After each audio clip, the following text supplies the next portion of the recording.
E aí, minhas queridas, meus queridos, tudo bem com vocês? Vamos então iniciar a aula 10. A aula 10 é a última aula desse bimestre nosso, beleza?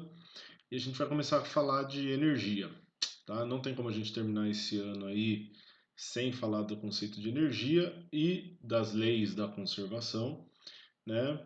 Tem bastante coisa do primeiro ano, como eu já tinha avisado para vocês. Fica muito difícil de trabalhar, mas energia é uma coisa que é muito importante. A gente não pode deixar de trabalhar antes de ir para o segundo ano, que vai ser muito importante para o segundo e para o terceiro ano.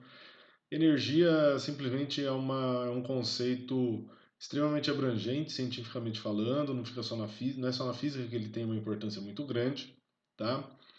E é relativamente simples de se trabalhar com o conceito de energias, comparado com outras coisas que, por exemplo, dependem de álgebra vetorial, como vocês viram, pode ser uma coisinha bem complicada. Beleza? Muito bem, então vamos lá, vamos falar sobre energia. O que, que é energia? Então, a primeira coisa é que energia é bem difícil de definir. O que eu escrevi aí é uma descrição bem superficial, tá? Da forma como a gente entende a energia. Então, eu escrevi energia é uma propriedade dos corpos. O que, que quer dizer uma propriedade dos corpos? É uma coisa que os corpos têm, tá? É uma coisa que a matéria tem. Você não vai ver a energia, mas você consegue perceber, né? E aqui a gente vai associar ela ao estado de movimento, entendeu? Então, dependendo do estado de movimento do corpo, o tipo de energia e a forma como a energia se manifesta no corpo vai ser de uma determinada maneira. Eu sei que estado de movimento é uma coisa abrangente também. Quando a gente estava tratando lá de cinemática e na dinâmica, a gente viu que depende de várias grandezas, né? Velocidade, depende da massa, inércia, a ideia de inércia, né? Mas vamos continuar pensando inicialmente de forma um pouco mais abrangente para depois a gente ir esmiuçando e é, percebendo melhor como que funciona a energia. Se você perceber como funciona a energia e como a física entende a energia, né, esse conceito vai ficando um pouco mais claro para você, beleza?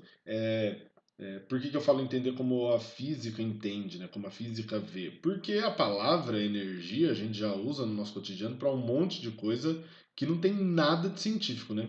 Certo? Então, quantas vezes você já não ouviu falar uma pessoa que entra num lugar e fala: Nossa, cara, bicho, uma energia negativa aqui que eu tô sentindo, essa vibe, certo? Tem nada a ver com a ideia científica de energia, tá? Embora energia não seja uma coisa fácil de definir, ela é concreta, tá? Existe, tá aí, a gente consegue medir, inclusive, tá?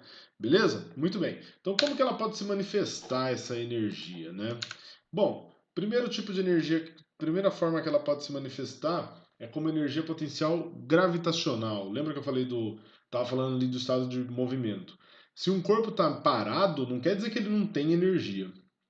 A energia se manifesta de uma outra maneira, ela fica armazenada nele. Sempre que a gente fala de energia potencial, a gente está falando de uma energia que é armazenada no corpo. E pode ser armazenada, por exemplo, por uma posição relativa que o corpo ocupa em um campo gravitacional. Campo gravitacional da Terra, por exemplo.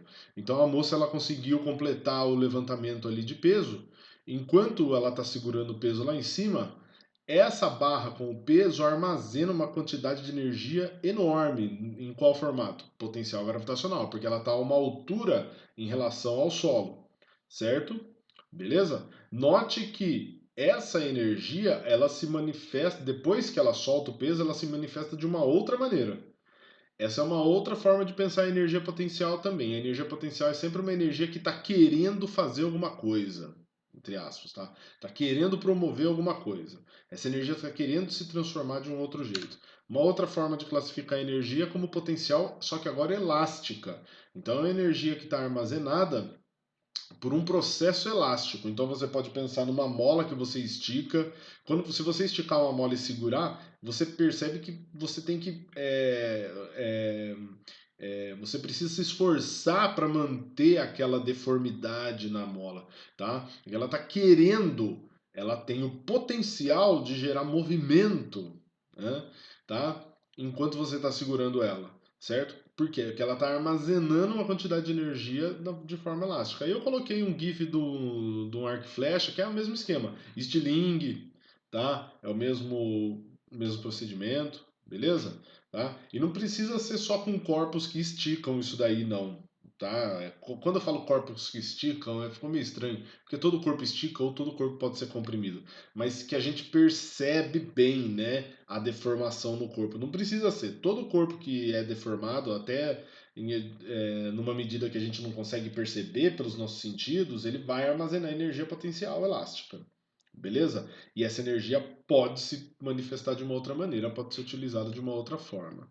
Tá? A terceira forma que a gente vai classificar aqui é a energia cinética. E a energia cinética é aquela associada ao movimento, especificamente ao movimento. Então, todo corpo que está em movimento, tá? Ele apresenta energia cinética. Tá? O exemplo que eu dou sempre lá quando a gente está tendo aula lá no presencial, lá na ETEC, é, é o do jogo da queimada. Porque o pessoal do primeiro ano, eu tô ligado que lá com o Montoya, tá? Vocês, até o momento dessa aula, vocês já praticaram queimada e tal. Por que, que eu uso o exemplo da queimada? Vamos usar como experimento mental aqui, infelizmente, né? A gente não experienciou isso, tá? Vai ficar com uma próxima aí, vamos cobrar quando a gente voltar. Todo mundo cobrando do Montoya um jogo de queimada. E eu participo lá também, tá? Para a gente estudar a energia associada. Então eu sempre pergunto, chego na sala e pergunto, quem que é o matador aí? Sempre na sala tem aquele ogrão, aquele cara sem noção, Joselito, que tipo ele pega a bola, a pessoa tá de costa, tá? Ele não tá nem, ele vai jogar com a maior força que ele puder para, enfim, acabar com a reputação da pessoa que é atingida pela bola, certo? Além de ganhar no jogo e tudo mais, certo? Mas por que eu falo isso?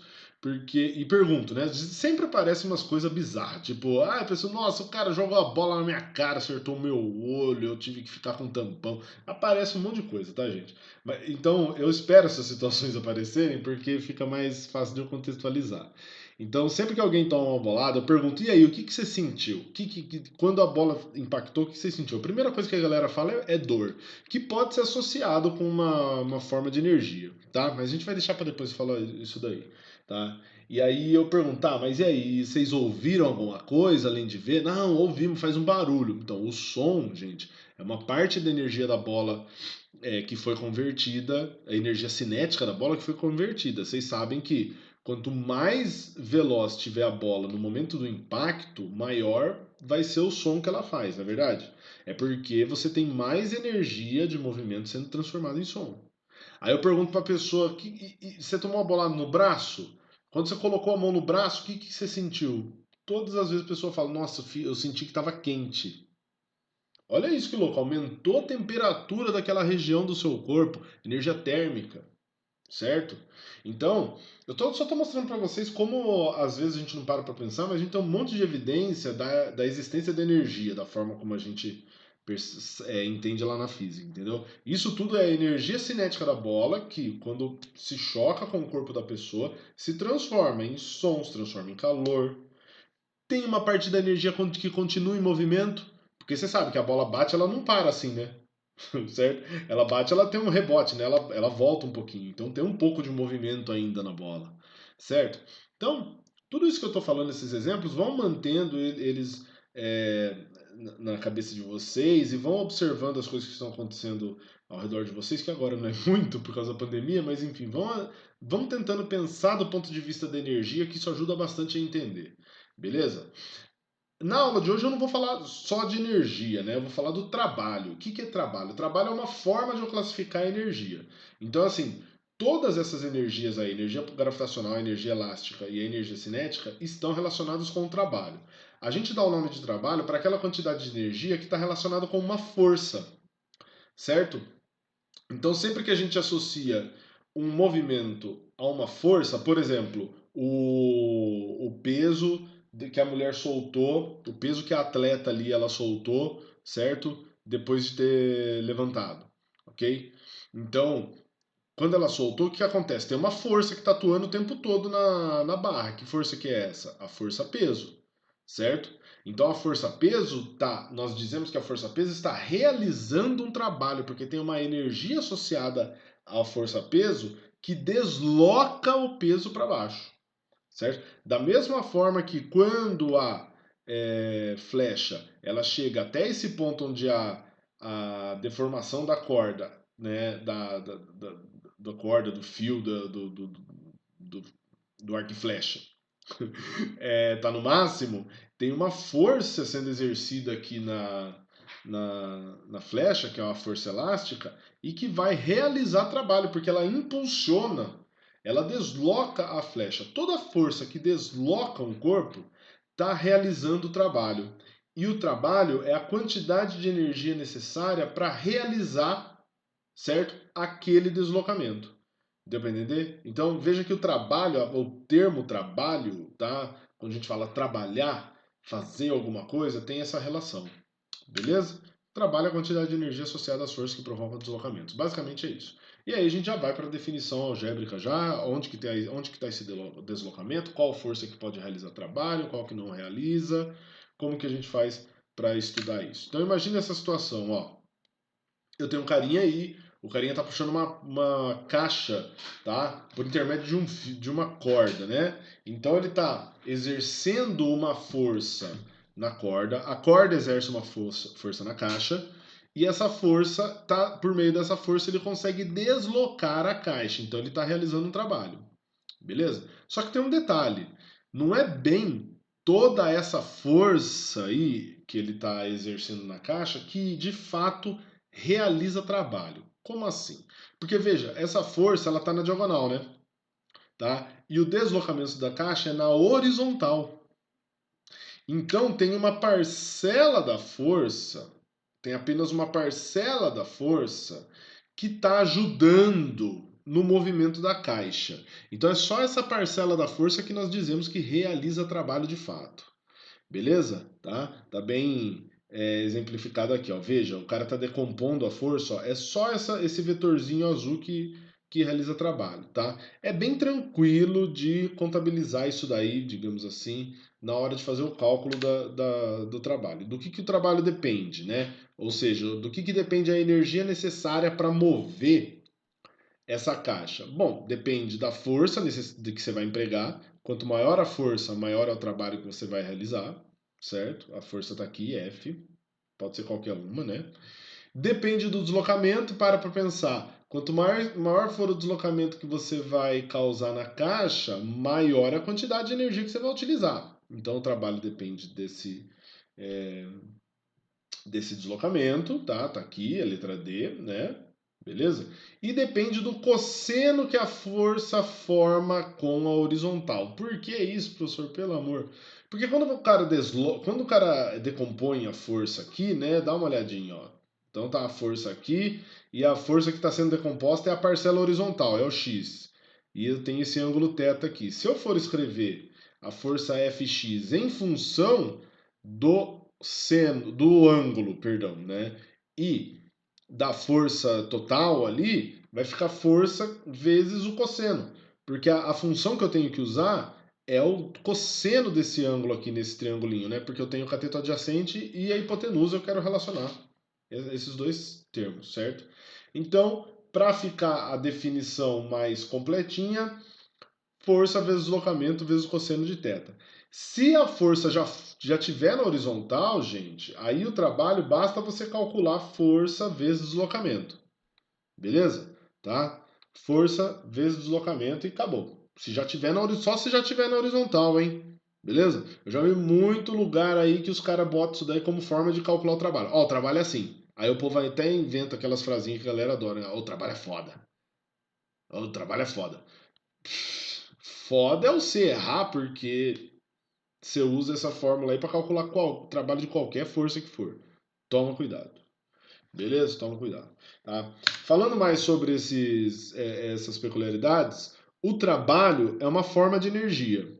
Tá? Energia é uma grandeza física e toda grandeza física tem uma unidade de medida, né, que a gente usa no sistema internacional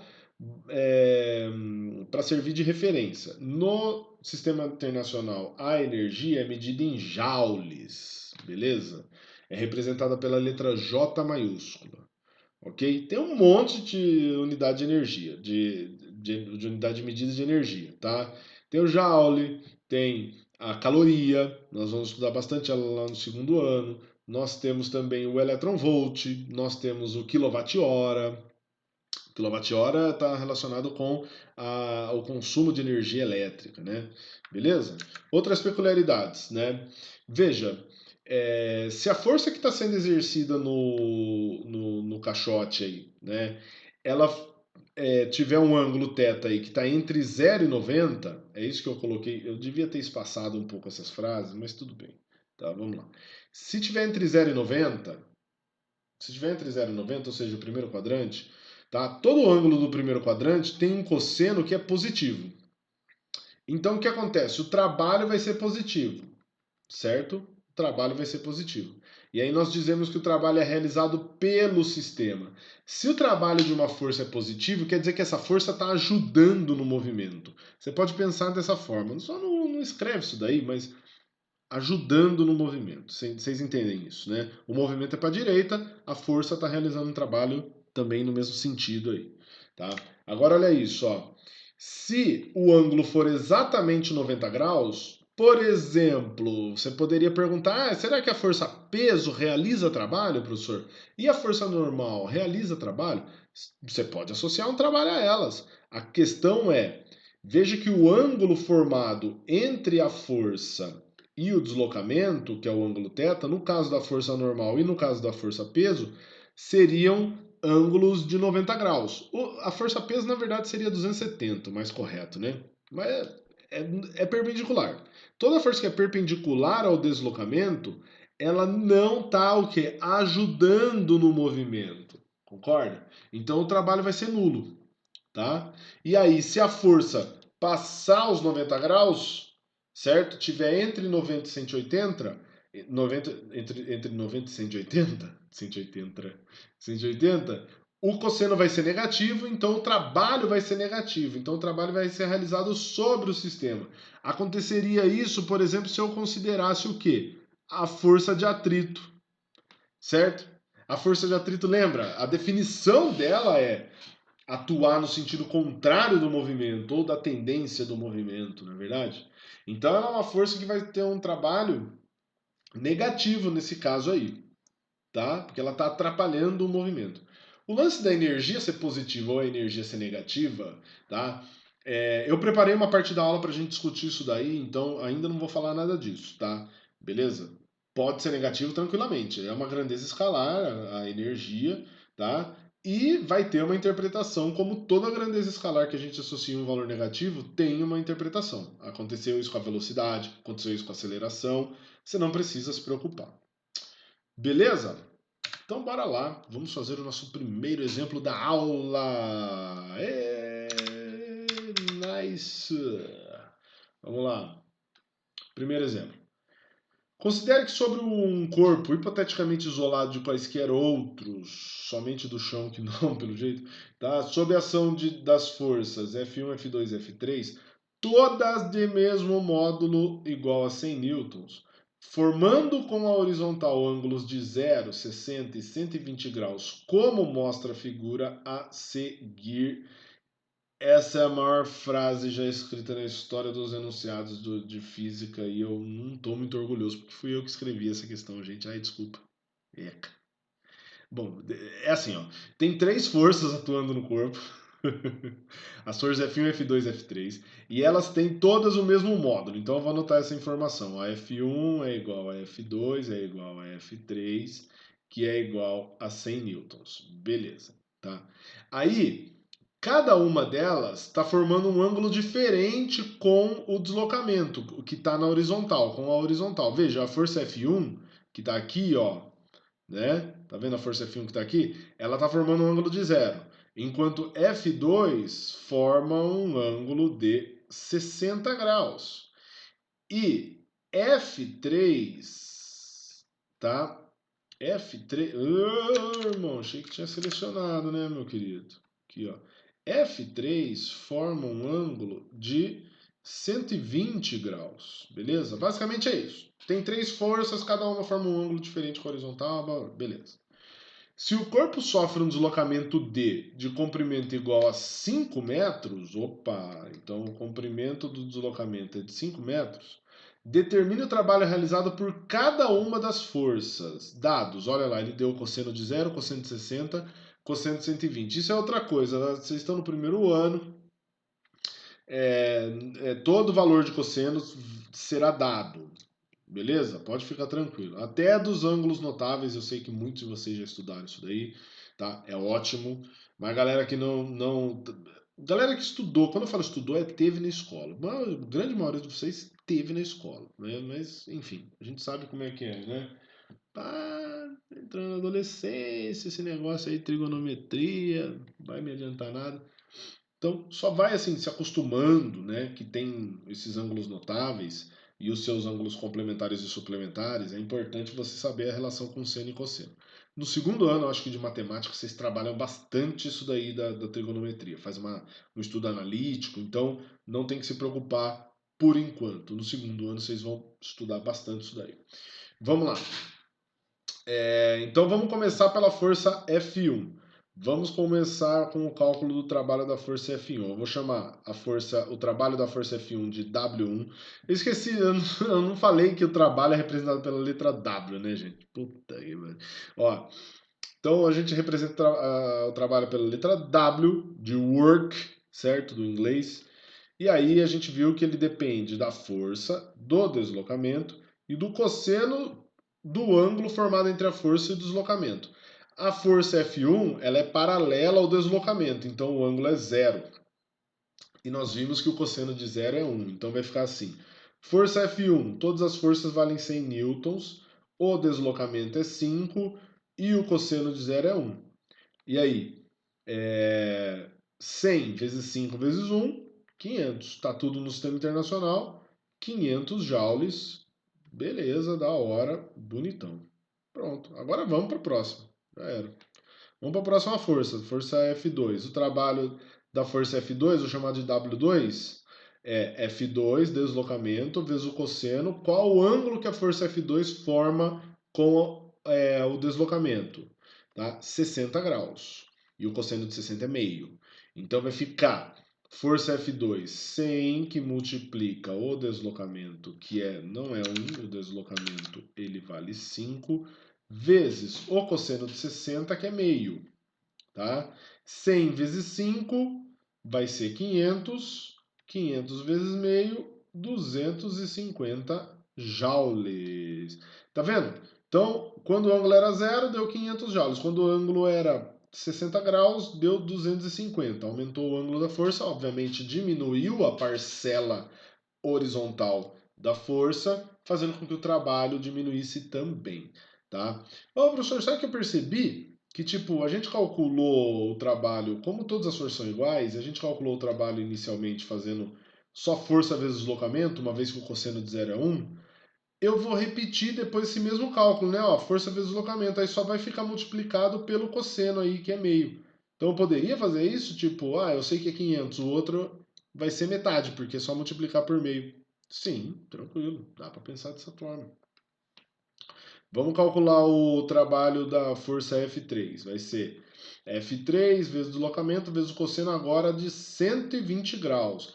Esse é um ângulo entre 90 e 180. Então veja o que acontece com o cosseno dele. Menos meio. Tá vendo? E aí, quanto que vai dar? Menos 250 joules. Ê, professor! Fala, querido aluno espertão. Professor, peraí. O cosseno de 60 é meio. E o cosseno de 120 é menos meio.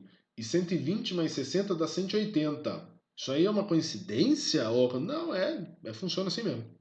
Tá? Ângulos suplementares, o cosseno de um é menos o cosseno do outro. Isso aí é uma regra. Isso que eu tô falando, esse tipo de coisa que eu tô falando que vocês vão estudar lá no segundo ano, tá ligado? Isso daí já é uma coisa mais da parte analítica, tá? Ô, professor, outra coisa. Fala, meu querido espertão. Se eu somar tudo esses trabalhos aí, eu vou somar o trabalho W2 com o trabalho W3, vai dar zero. O que isso quer dizer? Quer dizer que o trabalho realizado pela força F2 e pela força F3, né, se eu somar os dois, está dando zero, porque o quanto que cada uma dessas forças ajuda, digamos assim, tá? O quanto que cada uma dessas forças aí ajuda, entre aspas, né, no movimento, é a mesma coisa. Tipo, o que uma tá ajudando, a outra tá atrapalhando. Basicamente é isso. Desculpa, gente, eu me perdi um pouco aqui. O que uma tá ajudando, a outra tá atrapalhando, em termos de trabalho. Entendeu? O que uma o que uma força, a quantidade de energia que uma força insere no sistema é a quantidade de energia que a outra retira, tá? Porque como a gente está falando de energia, né? Veja, o trabalho que está sendo realizado no corpo nada mais é que uma forma de transmitir energia para ele, para o bloco. Então as forças F2 e F3, a força F2 ela injeta 250 joules de energia, enquanto a força F3 retira 250 joules. Por isso que se somar vai dar zero. Aí sobra, claro, o trabalho da força F1. É como se não tivesse nem atuando nem a F2 nem a F3, só a F1. Beleza? Tá? Muito bem. Então vamos voltar lá para a nossa discussão da aula, agora tratando do conceito da parte do teorema de trabalho-energia. Tá? Isso é muito interessante, por quê? Porque a gente vai. Eu acabei de falar um pouco de uma interpretação do trabalho de ele injetar energia, digamos assim, no sistema, tá? E quando a gente fala dessa maneira, a gente está considerando uma situação em que a gente sabe antes como estava a situação e que se tornou uma situação diferente no fim, certo? Associando isso à quantidade de energia que foram transferidas ali nos processos. Tá? O teorema trabalho-energia vai tratar exatamente disso. Tá? A gente vai começar só com a interpretação associada ao movimento, que eu acho que é a mais interessante nesse momento da aula, tá? Nesse momento do curso, inclusive. Bora lá. Então vamos lá. Imagina que eu tenho um bloco, esse bloco está se movendo com uma velocidade v0. Tá? Ele está se movendo com velocidade constante v0. A partir de um determinado instante, passa a atuar uma força nele. Eu coloquei força resultante aí, tá, gente? Porque não precisa ser uma força, duas forças, pode ser quantas forças forem. Vamos supor que começou a atuar um monte de força e a resultante tem essa direção aí, essa direção, esse sentido. Então o que vai acontecer com a resultante das forças? Ela vai provocar um deslocamento nesse bloco, certo? Vai causar um deslocamento. Mas ela não causa só um deslocamento, e aí realizando o trabalho. Né? É nesse sentido que eu estou querendo dizer. Por quê? Porque se o bloco está sob a ação de uma força resultante que é diferente de zero, então quer dizer que ele está acelerado, a velocidade dele está aumentando com o tempo. Então depois que ele deslocou esse determinado tanto aí, tá? Que está representado por esse vetor amarelinho aí, a velocidade dele vai ser outra. Concorda? Vai ser outra velocidade, vai ser velocidade v. Então vamos calcular o trabalho agora usando esses dados, tá? Só para ver o que a gente vai conseguir. Isso aqui é uma coisa meio manipulação, meio algébrica, mas enfim, mas é interessante. Vamos calcular o trabalho. Então, como o trabalho é da força resultante, a força resultante é paralela ao deslocamento, então basta eu multiplicar a força resultante pelo deslocamento, beleza? O cosseno do ângulo aí vai ser 1, porque o ângulo é zero, o cosseno de zero é 1. Muito bem, nós sabemos da segunda lei de Newton que a força resultante é massa vezes aceleração. Então eu vou substituir lá. Vai ficar trabalho é igual massa vezes aceleração vezes o deslocamento. Mas, meu irmão, esse deslocamento, ele está associado, olha só que interessante. Veja que eu não falei nada de tempo aqui, hein, gente? Ele está associado a quem? A uma variação da velocidade. Deslocamento associado à variação de velocidade. Lembra daquela equação de Torricelli? V quadrado igual a V0 ao quadrado mais 2, duas vezes a aceleração vezes o deslocamento? Dessa expressão eu vou isolar o deslocamento. Então, eu passo o V0 ao quadrado para lá, fica V quadrado menos V0 ao quadrado, depois passo o 2A dividindo. E vou substituir nesse deslocamento aqui. O que eu vou encontrar? Olha isso. Massa vezes deslocamento que multiplica V quadrado menos V0 ao quadrado sobre 2A. Aí que eu vou fazer a distributiva aqui. Então eu vou passar multiplicando MA vezes V quadrado sobre 2A e MA que multiplica V0 ao quadrado sobre 2A. Dá também para a gente fazer o quê? Né? Como a aceleração está multiplicando e dividindo todo mundo aqui, dá para simplificar dessa forma. Aí a gente faz a distributiva, tá? Mais fácil, né? Aí olha só que interessante isso daqui. O trabalho é uma diferença, o trabalho da força resultante é uma diferença entre duas quantidades que dependem, olha só do que? Dependem da massa e da velocidade. Olha só que louco isso daqui. Massa e velocidade. Massa e velocidade, inércia. Essas duas quantidades aí nada mais são do que definições de energia cinética. É assim que a gente calcula a energia cinética de um corpo. Pega a massa, multiplica pela velocidade ao quadrado e divide por 2. Não foi assim que foi descoberto, tá, gente? Pelo amor de Deus, um teórico assim, tá? Foi feito experimento. No experimento que a moça deixa uma bolinha cair numa argila, tá? E percebe qual é o estrago que ela causa na argila ali, enfim, tá? Depois eu vou linkar aí sobre esse assunto, o vídeo lá do curso básico de ciência de física básica do Ciência Todo Dia, que tá muito legal esse vídeo aí, ó, vou colocar agora, vocês dão uma olhada lá, tá? Porque daí ele trata essa parte mais do contexto histórico, que é importante também. Eu só não faço isso no nosso curso porque a gente não tem tempo nem de ver o conteúdo, imagina o contexto histórico, tá? Beleza? Então olha só que interessante. Para calcular o trabalho da força resultante em um corpo, basta eu pegar a energia cinética final e fazer menos a energia cinética inicial. Final menos inicial na física, a gente sabe que é o que? Variação da energia cinética. Isso que é o teorema do trabalho e energia. Ou teorema da energia cinética, tá? Também é chamado assim. Beleza? Agora olha só que interessante, tá? Pode parecer uma coisa meio louco isso daí. Lembra que eu falei de injetar energia no sistema? Olha só que louco. A gente viu que a velocidade, depois de um tempo da energia, da força atuando nesse bloco, a velocidade aumentou, certo? A massa do bloco é a mesma, né? Porque a massa do bloco é a mesma, tá? Então se liga, se a velocidade no final é maior do que a velocidade no início, então a energia cinética no final é maior do que no início. Então houve um aumento da energia cinética. Peraí, da onde que veio essa energia? Quem que forneceu essa energia para o bloco? Essa força resultante. O trabalho dela. Você entende? O trabalho é o quanto aumentou, é o tanto de energia que foi injetada. Beleza? Então, imagina que tem atrito nesse lugar que o bloco está sendo empurrado e de repente a pessoa para de empurrar. Essa força resultante aí, na verdade, ela vai ficar apontando para o sentido contrário do movimento. Por quê? Porque só vai ter o atrito atuando. E nós sabemos que o atrito vai estar no sentido contrário do deslocamento. Então, o trabalho vai ser negativo. Ou seja, há uma diminuição da energia cinética, porque a velocidade vai diminuir. Entendeu? Então veja que é muito interessante fazer a interpretação desse movimento aí por meio da energia. Veja que a gente já fez a interpretação de um fenômeno como esse por meio da aceleração, enfim, né? Mas da energia fica bem interessante porque a gente está falando de coisinhas que retira, adiciona no sistema. É muito interessante essa visão. Segundo exemplo, bora lá, sem perder tempo.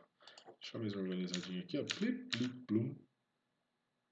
Deixa eu acertar essa varinha aqui. Pegar meu marca-texto. E bora lá. Uma pessoa empurra uma caixa de 20 quilogramas que desliza com velocidade constante sobre uma superfície horizontal com atrito. Oh my god. Sabe-se que o coeficiente de atrito cinético entre a superfície e a caixa vale 0,4. Legal.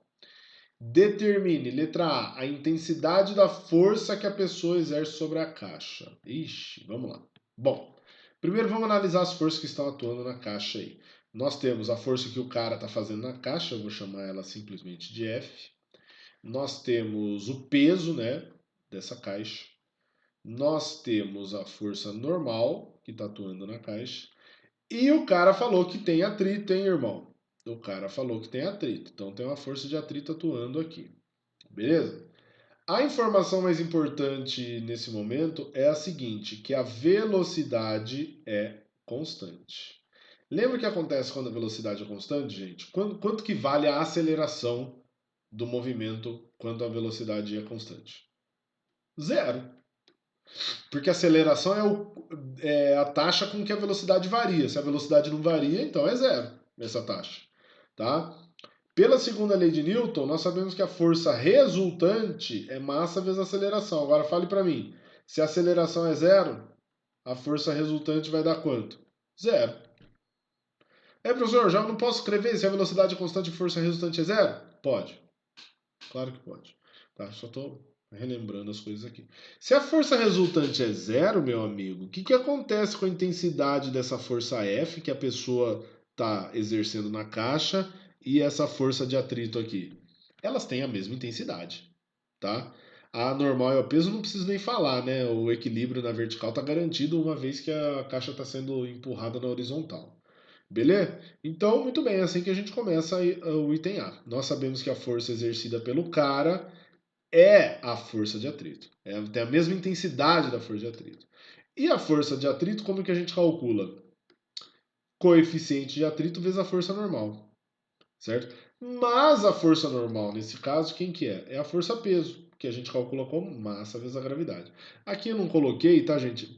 Isso acontece quando eu escrevo o enunciado da questão, ou eu adapto o enunciado de uma outra questão. Eu não coloquei a gravidade, mas a gente sempre vai usar 10, tá? Lá na tarefa, pode ficar tranquilo, eu vou passar um pente fino e vou ver quais dados estão faltando antes de colocar essa tarefa para entrar no Teams, né? É, para que não falte nenhum dado. Tudo bem, os cossenos, tudo, vou colocar tudo. Fique tranquilo. Acho que semana passada não teve problema nenhum na tarefa, né? E foram algumas questões até meio elaboradas. Então eu tô tomando mais cuidado aí com esses enunciados. Muito bem, então vamos lá. Como que a gente calcula a força normal? Ou a força peso, que tem a mesma intensidade, né? Massa, a caixa é 20 kg, a gravidade é 10, então a normal 200 newtons, certo? Se a normal vale 200 newtons, beleza? Vou colocar aqui já, ó, força F vai ser μ vezes a normal, o μ é 0,4, a força normal é 200 newtons, né? 0,4 vezes 200 é a mesma coisa que 4 vezes 20, que dá 80 newtons. Essa é a intensidade da força que está atuando, tá? Na caixa, exercida pelo cara, né? Dá uma destacada aqui. Beleza? Muito bem. Vamos para o item B. Deixa eu abrir uma lareira aqui. Fica melhor. Muito bem. Item B. Determine o trabalho realizado por todas as forças que atuam na caixa, considerando o caso em que ela é deslocada em 10 metros pela pessoa. Então, nós temos que calcular o trabalho sabendo que o deslocamento da caixa é 10 metros. Beleza? Gente, vamos começar pelo trabalho exercido pela força normal. Por que eu vou fazer isso? Pelo seguinte, ó. Se o deslocamento está na horizontal aqui, né? Deixa eu fazer de uma outra cor aqui. Vou fazer rosa. O deslocamento vai estar nesse sentido aqui. Se o deslocamento está na horizontal, a força normal ela é perpendicular ao deslocamento. Então vai ficar força normal vezes deslocamento vezes o cosseno de 90 graus. Só que o cosseno de 90, gente, é zero, mano. É zero. Zero. O que vai acontecer com o trabalho da força normal, então? O trabalho da força normal é zero. Ô, professor, mas peraí, então a força-peso, o trabalho dela vai ser zero também? Posso escrever direto? Pode. Já era. Sacou? Já escreve que o trabalho da força-peso é zero. Boa. Vamos agora para a força F. que é a força que o cara está exercendo no bloco aí. Vai ser a força F vezes o deslocamento, vezes o cosseno do ângulo que a força F forma com o deslocamento. Só que veja que tanto o deslocamento quanto a força F têm a mesma direção e sentido. Então esse ângulo é zero. E o cosseno de zero é 1. Vai ficar força 80 newtons, deslocamento é 10 metros e o cosseno vale 1. Então, o trabalho da força exercida pelo rapaz está dando 800 joules. Nice. Bonito trabalho. Bonito trabalho. Beleza? Vamos agora para o trabalho realizado pela força de atrito. Pelo atrito vai ser força de atrito vezes o deslocamento vezes o cosseno. Qual é o ângulo que a força de atrito está formando com o deslocamento? É esse ângulo aqui, concorda, gente? Ó, 180 graus. 180 graus. Cosseno de 180 graus. E quanto que é o cosseno de 180? É menos 1. Não está o dado aí, mas se vocês precisarem lá nas tarefas, eu vou colocar, tá, gente? Então, olha só o que vai acontecer que interessante. Ó. Força de atrito, 80. Tem a mesma intensidade, né, da força do cara. O deslocamento é 10. E o cosseno de 180 é menos 1. Mano, peraí, professor. Então quer dizer que o trabalho realizado pela força de atrito é menos 800 joules. Peraí. Se eu calcular o trabalho total nesse caso aqui, professor, vai dar zero mesmo, porque o trabalho da força-peso da força normal é zero. Aí o trabalho da força F é mais 800 e o trabalho da força de atrito é menos 800. Zero. Por que o trabalho está dando zero? O trabalho da força resultante dá zero. Né? A gente já sabia que a força resultante é zero, né, gente? Se você fosse calcular o trabalho, calcula o trabalho de uma força que vale zero. É zero. Tá? Mas por que está acontecendo isso? Por causa disso daqui. Ó, aqui em cima, ó, no enunciado. Tá vendo aí? Velocidade constante. Se a velocidade é constante, vamos lembrar, a energia cinética como é que calcula? Massa vezes velocidade ao quadrado sobre 2. Se a velocidade é constante, quer dizer que a energia cinética é constante. Não há variação, não há mudança no estado de movimento, não há mudança na energia cinética, gente. Ele nem ganhou energia, nem perdeu energia no processo, entendeu? Por isso que o trabalho da força resultante dá zero. Certo? Por essa ótica aí, mais interessante até, né? Muito bem. Eu estou o quê? Com o nariz entupido. Então o que nós vamos fazer? Vamos anotar a próxima parte aqui, ó. Potência. Eu vou falando e vou desentupindo o nariz rapidão aqui, tá, gente? Isso aqui é profissionalismo puro, tá? Na verdade, vocês sabem que lá na escola, na sala de aula, eu faço isso também, né? Então é uma forma de eu tentar aumentar o nível de imersão virtual que você tem enquanto você está assistindo essa aula, certo? Vamos lá. Então, potência. O que é potência, gente? Agora a gente vai adicionar a dimensão de tempo no estudo do trabalho realizado por essas forças aí, certo? Porque assim, você pode empurrar um caixote ao longo de 10 metros em 1 minuto. Ou você pode levar 10 minutos. Concorda? O trabalho só depende da força que você vai usar, que você vai exercer, e do deslocamento. Então, nas duas situações, na que você demora 1 minuto ou no que você demora 10 minutos, você pode realizar exatamente o mesmo trabalho, porque você vai exercer a mesma força ao longo do mesmo deslocamento. Então, o que muda? Por que é interessante ser mais rápido? Ou não? Às vezes pode acontecer. E fisicamente, o que a gente está querendo investigar aqui, fisicamente, o que muda? Tá?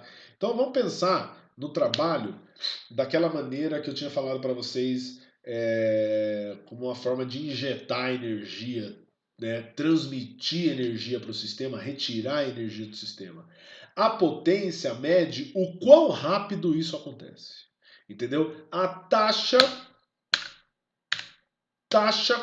com que a energia é transformada ou a taxa com que o trabalho é realizado. Certo?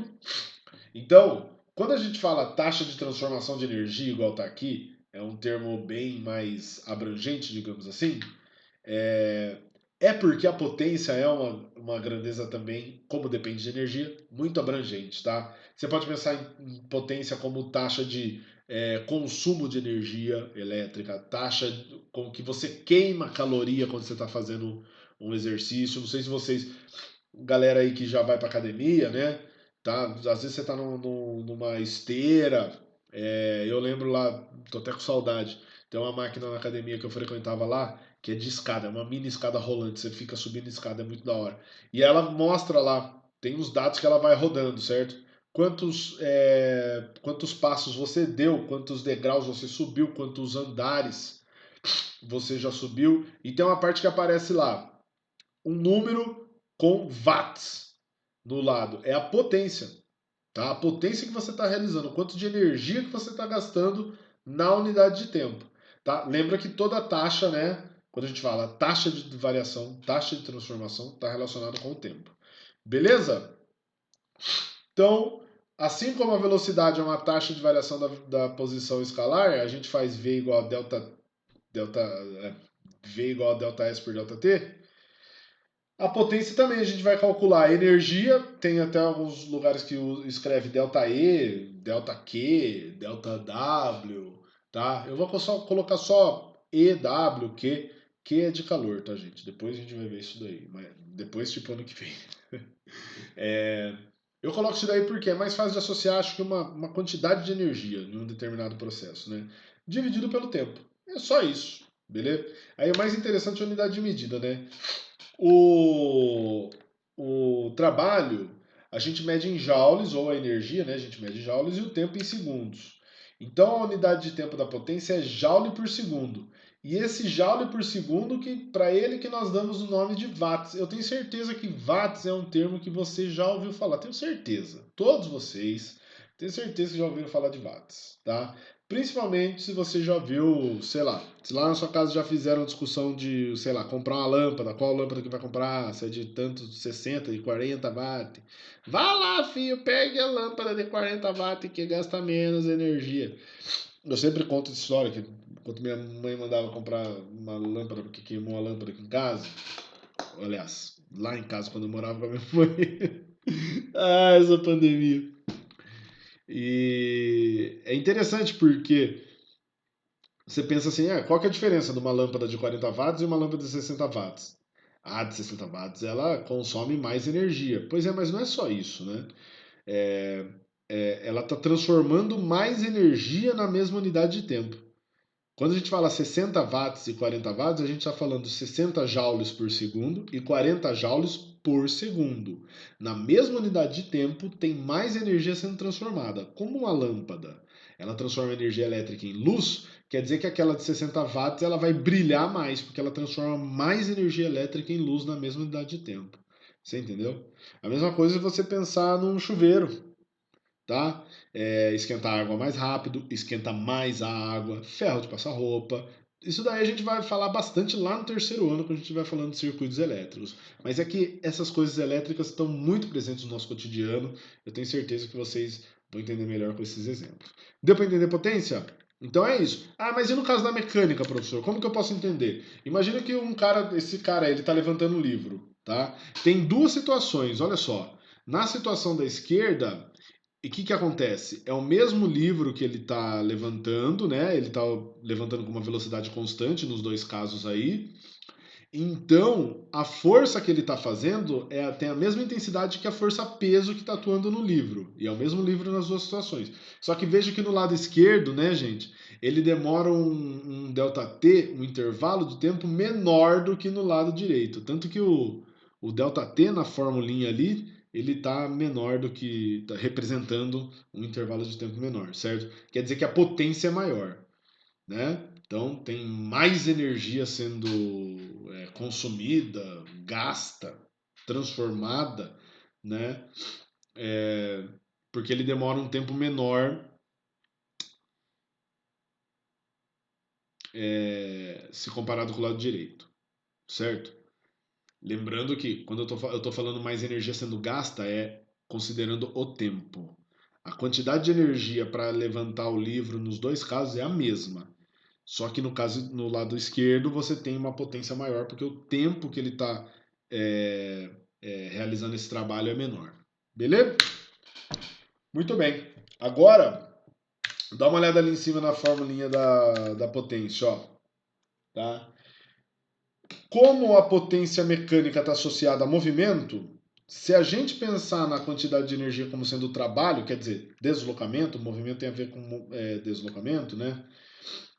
Então, no lugar de trabalho, eu posso colocar, vamos supor uma situação em que a força está na mesma direção e sentido do deslocamento, é paralelo ao deslocamento. Então, o trabalho é força vezes deslocamento, certo? Se eu colocar no lugar da potência ali, ó, força vezes deslocamento, olha só que interessante como eu posso escrever essa equação. Força que multiplica deslocamento dividido por tempo. Deslocamento por intervalo de tempo, o que é? Velocidade. Tá? Então muita gente chama isso daqui de potência mecânica, porque está relacionado com grandezas da mecânica e fenômenos também da mecânica, né, que envolvem movimento. Tá? Você pode chamar isso daqui de potência média. É uma forma de calcular a potência média. Por que potência média? Porque ela depende da velocidade média também. Né? Essa velocidade que a gente está calculando ali é média. Beleza? Potência igual a força vezes velocidade. Tá? Muito bem. Vamos para a última questão. Estamos aí já com um tempinho avançado de aula. Vamos para a última questão. Fechar a nossa aulinha de hoje. Então se liga. Última questão.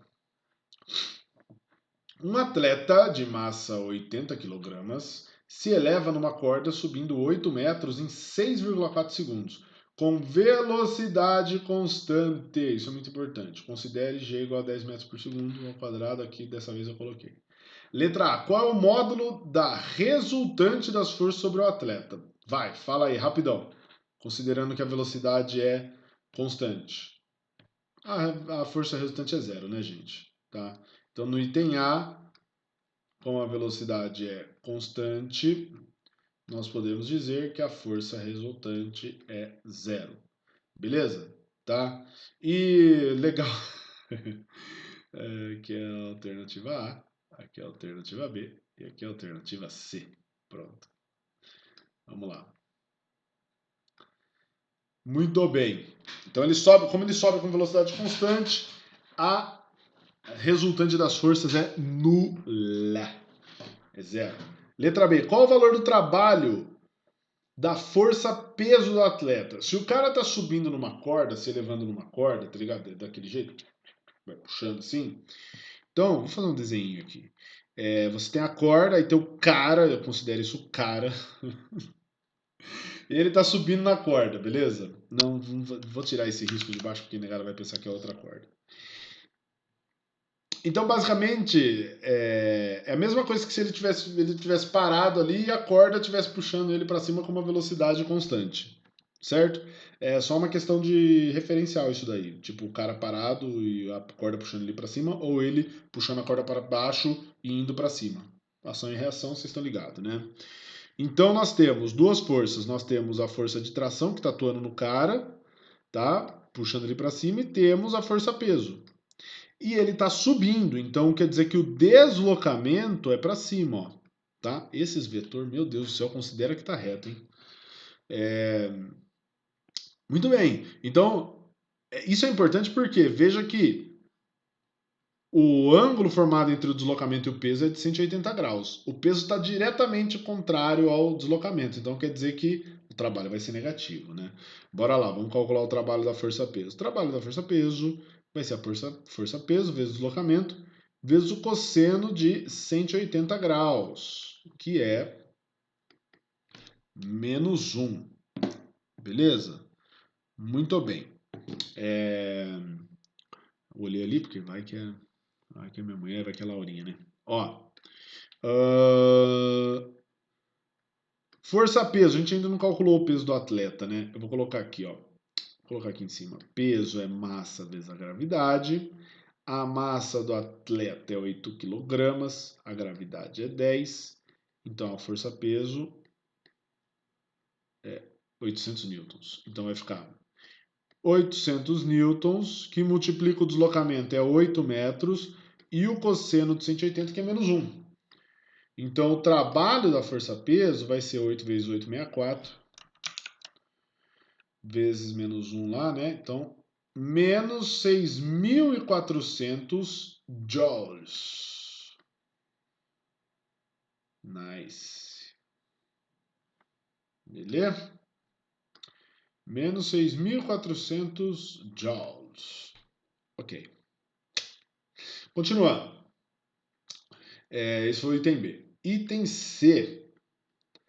Qual é o valor da potência associada ao peso do atleta nessa situação? Bom, o trabalho realizado pela força-peso é menos 6.400 joules e esse trabalho é realizado num intervalo de tempo de 6,4 segundos. Certo? Muito bem. Então, nós sabemos que potência é trabalho dividido pelo tempo. Então, essa potência vai dar menos. Só para diminuir o quanto que essa tela roda na vertical, porque às vezes fica sobrando só uma rebarbinha lá no PDF, fica feio, né? Então, vou colocar aqui. Menos 6.400 dividido por 6,4. 1, 2, 3, vai dar 100. A potência. Opa! É menos 100 watts. Veja, muitos livros definem.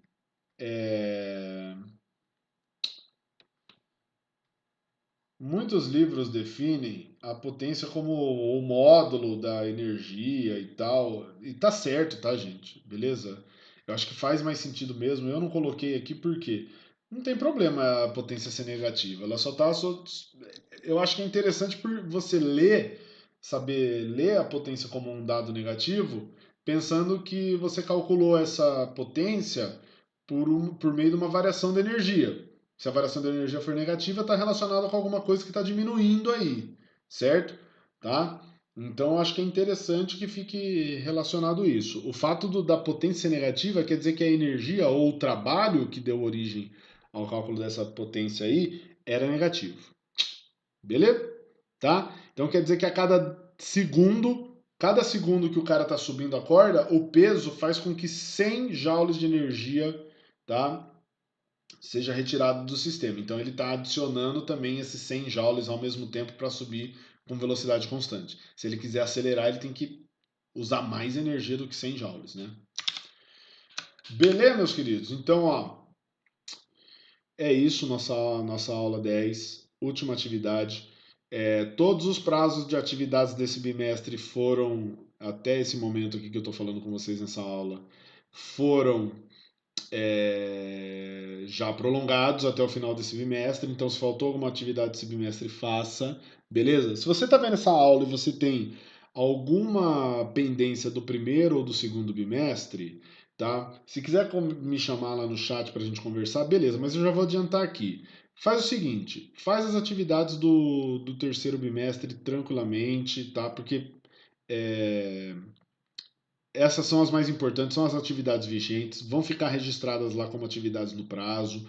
E depois a gente vê as atividades do primeiro e do segundo.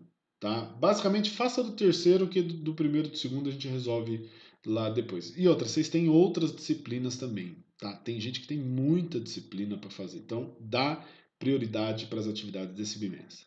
Beleza? Falou? Então, por favor, me chama lá para tirar dúvida. Por favor, tenta ficar em casa o máximo que der, tá, gente? O bicho ainda tá pegando, tá? Galera, tá com esse papinho aí de voltar à aula, pressionando, pressionando, pressionando, mas ainda tá complicada a situação, tá?